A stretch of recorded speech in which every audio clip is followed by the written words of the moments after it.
Alright guys, we're back. We took out the second guard. We just gotta get the witch guy now.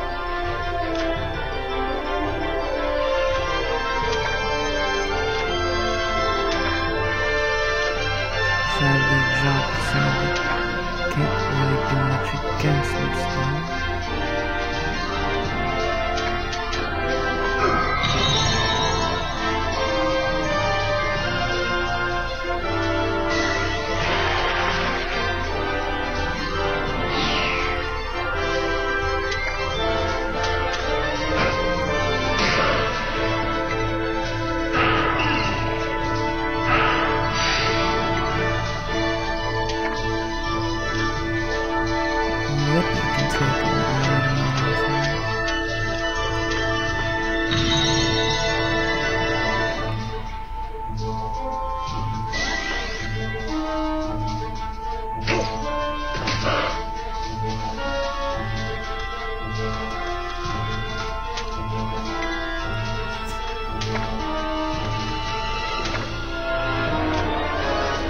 That's it. Wow.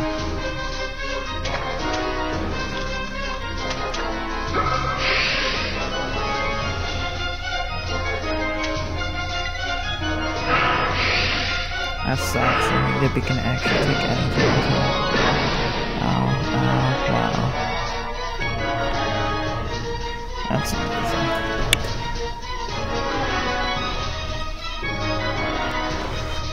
I do not like this boss.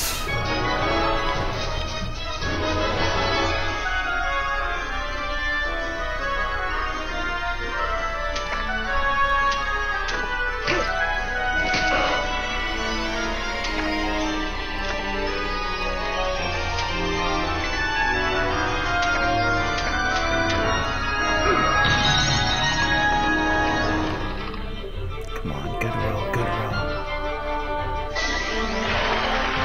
Nice. He's got 97 HP. That's good to know. Freya, he's got about 9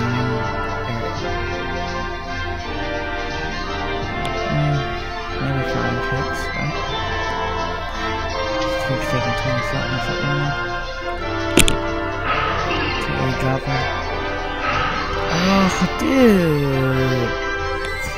I can't really put Lippy to sleep. I don't like you. Take my power as well.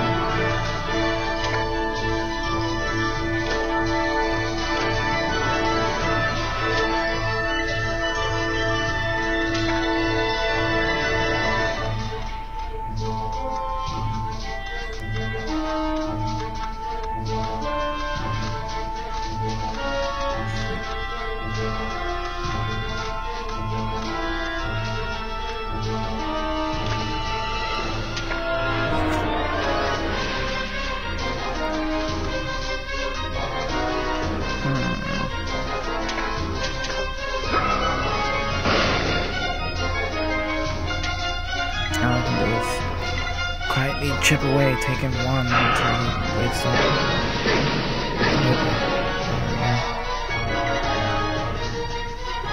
Alright, Freya.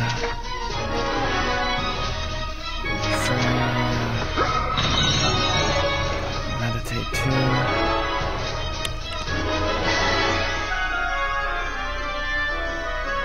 $32.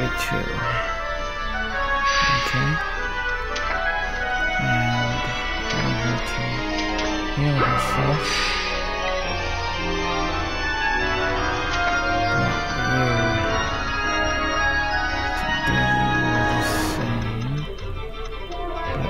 Vigor bread.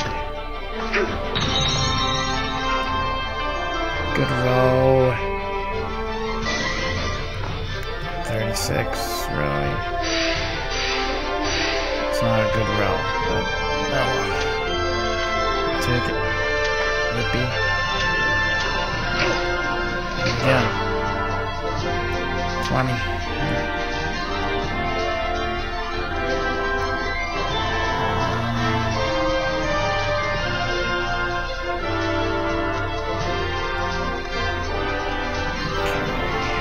Lippy to use heroism. Bring that weapon damage up.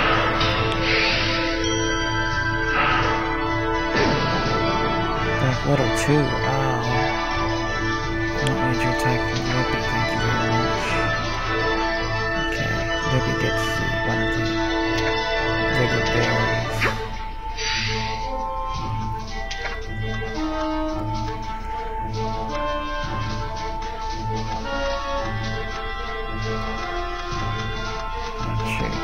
Hit him with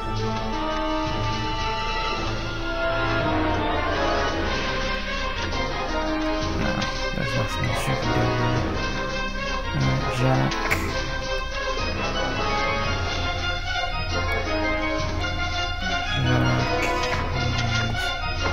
From the Lich King. Please work. That was the poorest roll ever. Salt, definitely. On that turn. Yeah, you're not doing nothing for you. Oh, okay. Hit him. 31, nice. Much better. Teaming shot. You should kill him if it hits. He's down. Nice.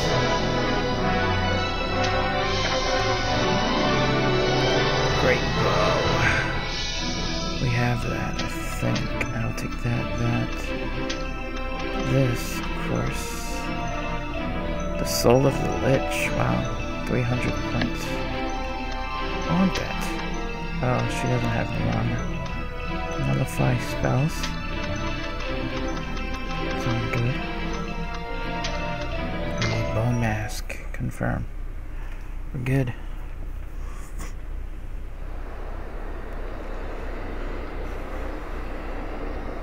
The only way is forward. Lippy sounds exhausted, but he's right. There's no point turning back now. You give him a clap on the shoulder and take the first step down the passage.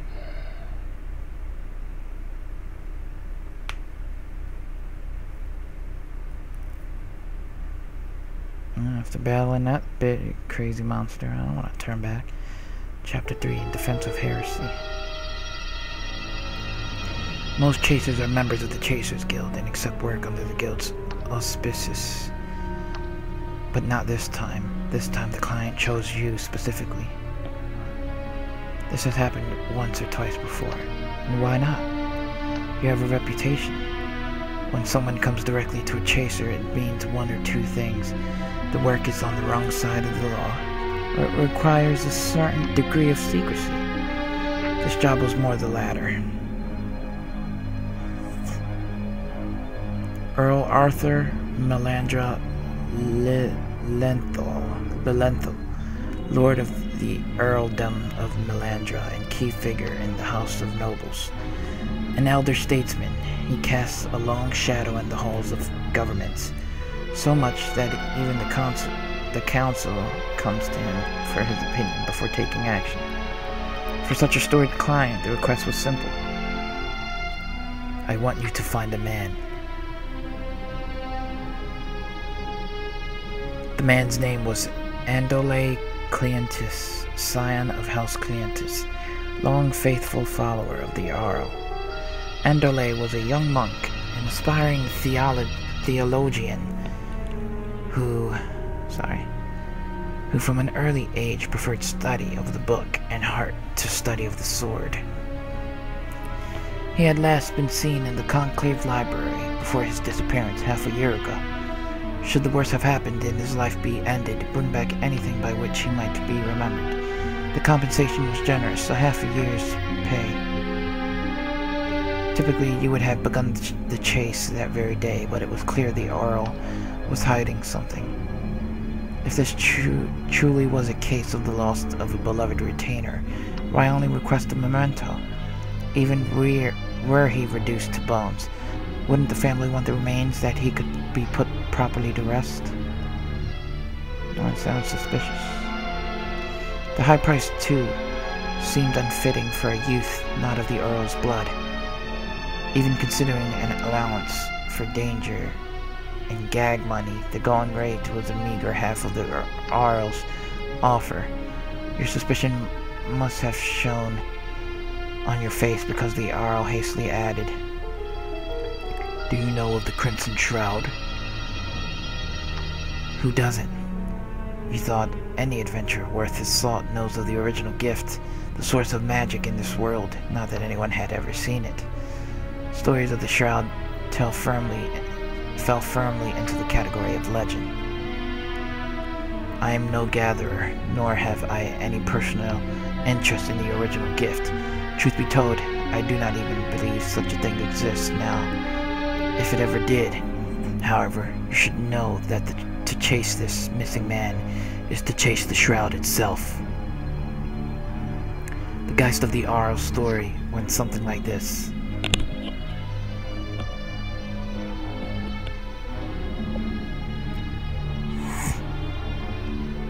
In the course of the theological inquiries, the young Andole had become aware of an untruth in the commonly accepted story of the gifts. The gifts he found had not been given by God to the apostles. Andole found the proof he sought buried in a pile of other such forbidden writings in the conclave library. Freya pauses her account, wetting her lips. Manuscripts in hand, he fled. That's all we know. The Jarl mentioned he was no gatherer.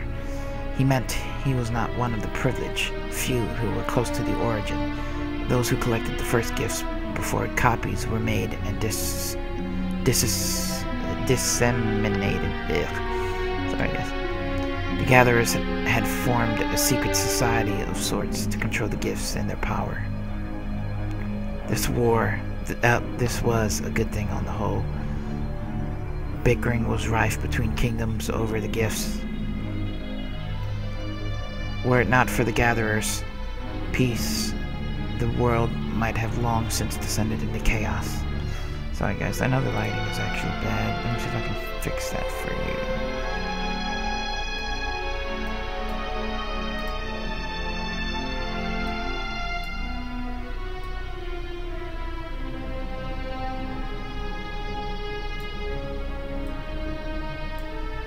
Okay, there we go.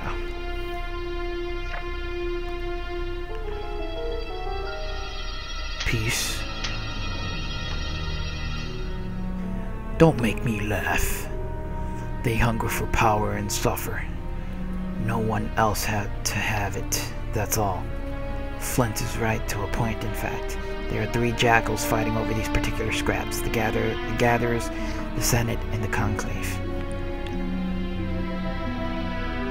Wow, that's actually a little bit dark for my taste.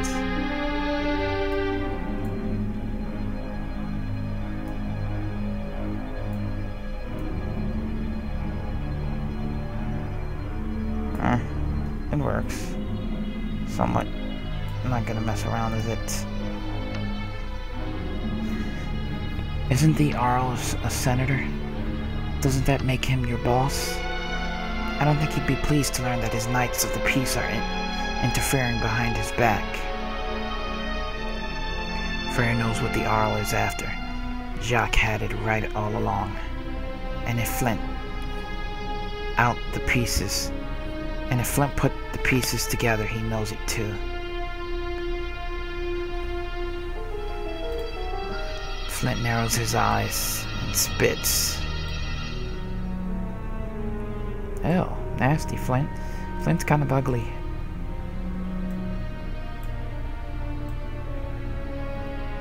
Very nasty, apparently. Wench, you know what I want to know. Where is the manuscript? Where is the defense of heresy? No, that's the name of the part. I don't know. I don't even know what that is. Eastern Arcade.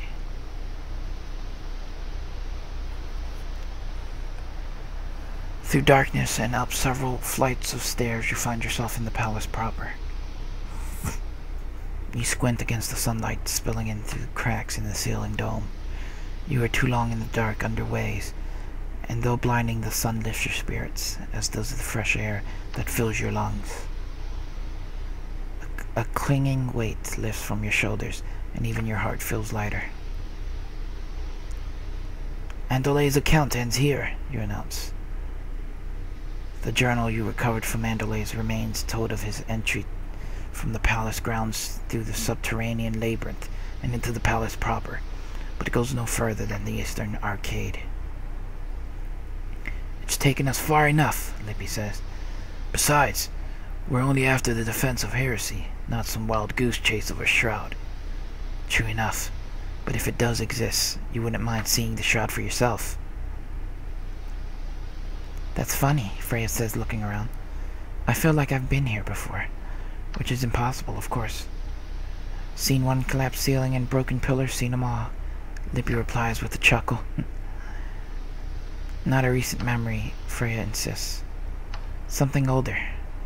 Like I once lived here. Does that make sense? Only as deja vu. Probably that Kish blood of yours picking up something from the spirits floating around, Lippy offers. Freya falls silent. This isn't the first time she's claimed something similar, nor the first time you and Lippy had to shrug it off as yet another oddity. Yet the unsettled look on Freya's face, the question in her eyes, strikes you as a warning. For now, all you can do is pray that you're mistaken. Alright, we are here. We are going to either the Hall of Nobles, which seems to be inhabited by something, or Nephalia's Madrigal. We're gonna go there. I should have saved, actually. But there shouldn't be any enemies here. Nephalia's Madrigal.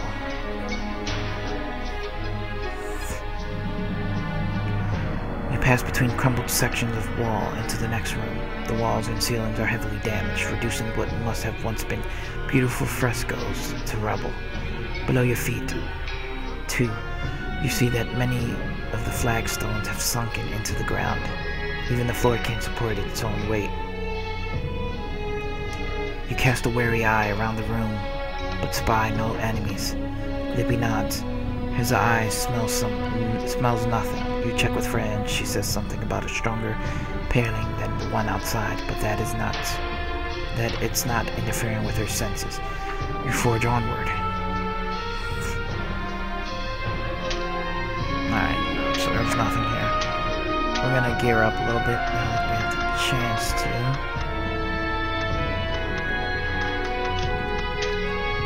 I found that new shield. Equip that. And a bone helmet. Oh, it's weaker. Alright. Let's see. I'm gonna keep my ring mail. Alright, he's good.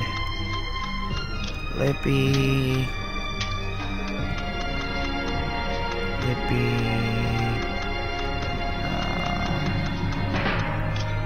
I think Lippy's alright, but armor-wise, yeah, Brigandine would be better for Lippy. And her, I've only got some better armor for her, the Rock Shark Key.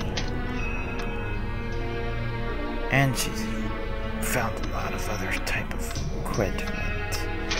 I'll get the Aqua Cudgel on her. And we can put the... No. Yeah, that's about it.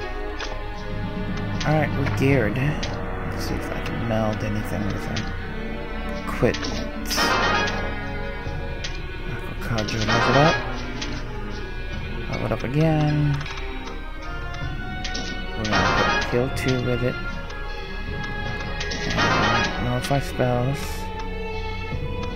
And witchcraft. And as for me, to kill 2.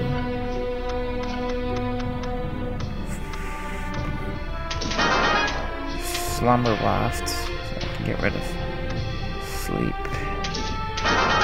Oh, quick step, that'll be good. Get haste. Alright, now Lippy. nothing really even good to get on Lippy's.